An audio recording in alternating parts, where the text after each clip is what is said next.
नवरात्र। नवरात्र अथवा नवरात्रि हिंदुओं का एक प्रमुख पर्व है। नवरात्र एक संस्कृत शब्द है जिसका अर्थ होता है 9 रातों का समय।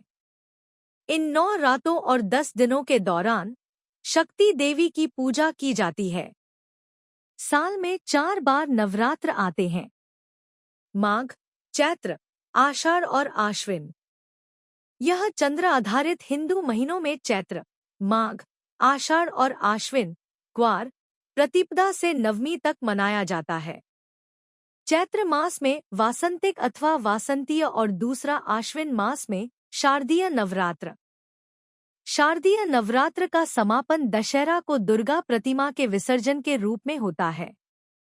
हिंदू कैलेंडर के हिसाब से के सबसे पहले चैत्र मास में 9 दिन चैत्र नवरात्र के होते हैं। नवरात्र भारत के विभिन्न भागों में अलग ढंग से मनाया जाता है। गुजरात में इस त्योहार को बड़े पैमाने से मनाया जाता है। गुजरात में नवरात्र समारोह डांडिया और गरबा खेलकर मनाया जाता है। यह पूरी रात भर चलता है। देवी के सम्मान में भक्ति प्रदर्शन के रूप में गरबा आरती से पहले किया जाता है और डांडिया समारोह उसके बाद। पश्चिम बंगाल के राज्य में बंगालियों के मुख्य त्योहारों में दुर्गा पूजा बंगाली कैलेंडर में सबसे अलंकृत रूप में उभरा है। धार्मिक कार्य। चौमासे में जो कार्य स्थगित किए गए होते हैं उनके आरंभ के लिए साधन इसी दिन से जुटाए जाते हैं। क्षत्रियों का यह बहुत बड़ा पर्व है। इस दिन ब्राह्मण सरस्वती पूजन तथा क्षत्रिय शस्त्र पूजन आरंभ करते हैं।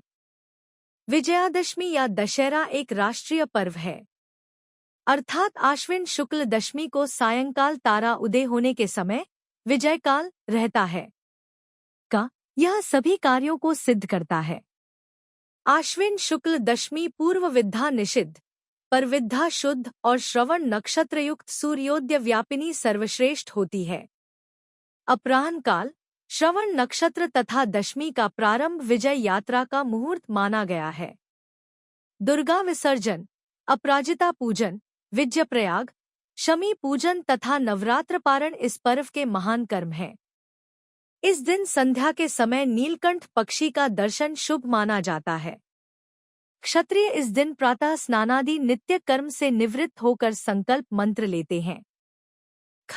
इसके पश्चात देवताओं, गुरुजन, अस्त्र शस्त्र, अश्व आदि के यथाविधि पूजन की परंपरा है।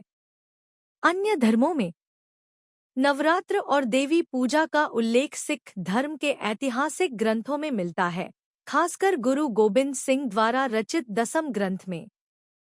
इतिहासकारों के मुताबिक सिखों की देवी शक्ति और शस्त्रों के लिए इज्जत और श्रद्धा शाक्त हिंदुओं की परंपराओं से काफी मिलती जुलती है। सिख धर्म के दूसरे गुरु, गुरु अंगद देव, देवी दुर्गा के एक परम भक्त थे। जैन धर्म के पैरोकारों ने अक्सर हिंदुओं के साथ नवरात्र के सामाजिक और सांस्कृतिक जश्न मनाए हैं, खासकर गरबा जैसे लोक नाचों में। इन्हें भी देखें। दुर्गा पूजा, नवदुर्गा, बतुकम्मा, दशहरा, गरबा।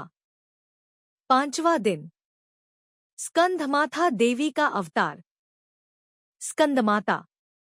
नवरात्रि का 5वां दिन स्कंदमाता की उपासना का दिन होता है।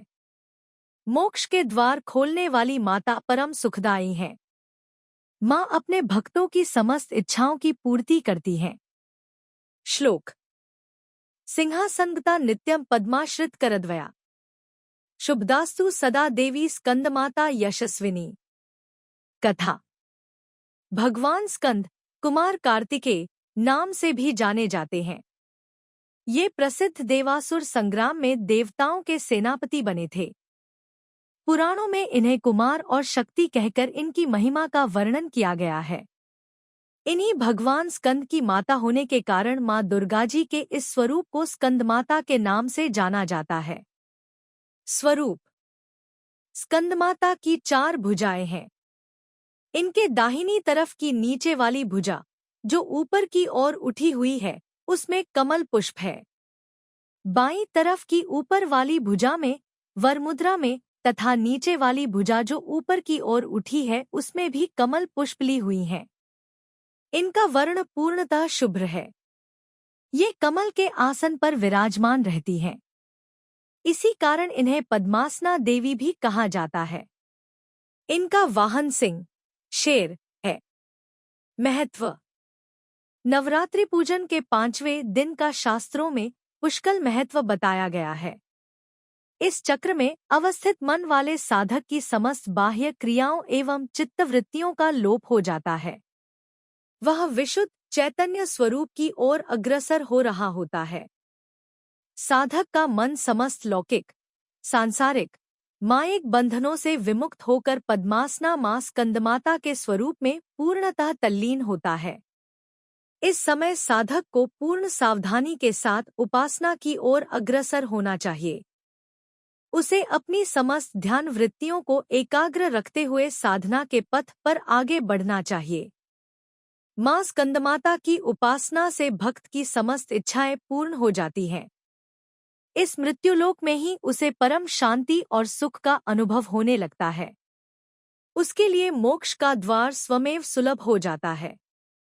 स्कंदमाता की उपासना से बालरूप स्कंद भगवान की उपासना भी स्वमेव हो जाती है।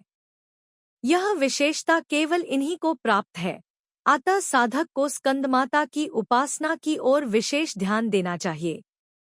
सूर्यमंडल की अधिष्ठात्री देवी होने के कारण इनका उपासक अलौकिक तेज एवं कांति से संपन्न हो जाता है। एक अलौकिक प्रभामंडल अदृश्य भाव से सदैव उसके चतुर्दिक परिव्याप्त रहता है। यह प्रभामंडल प्रतिक्षण उसके योगक्षेम का निर्वहन करता रहता है। हमें एकाग्र भाव से मन को पवित्र रखकर मां की शरण में आने का प्रयत्न करना चाहिए। इस घोर भवसागर के दुहकों से मुक्ति पाकर मोक्ष का मार्ग सुलभ बनाने का इससे उत्तम उपाय दूसरा नहीं है। उपासना। प्रत्येक सर्वसाधारण के लिए आराधना योग्य यह श्लोक सरल और स्पष्ट है। मां जगदम्बे की भक्ति पाने के लिए इसे कंठस्थ कर नवरात्रि में 5वें दिन इसका जाप करना चाहिए। या देवी सर्वभूतेषु मां स्कंदमाता रूपेण संस्थिता। नमस्तस्य नमस्तस्य नमस्तस्य नमो नमः। अर्थ, हे मां, सर्वत्र विराजमान और स्कंदमाता के रूप में प्रसिद्ध अम्बे, आपको मेरा बार बार प्रणाम है।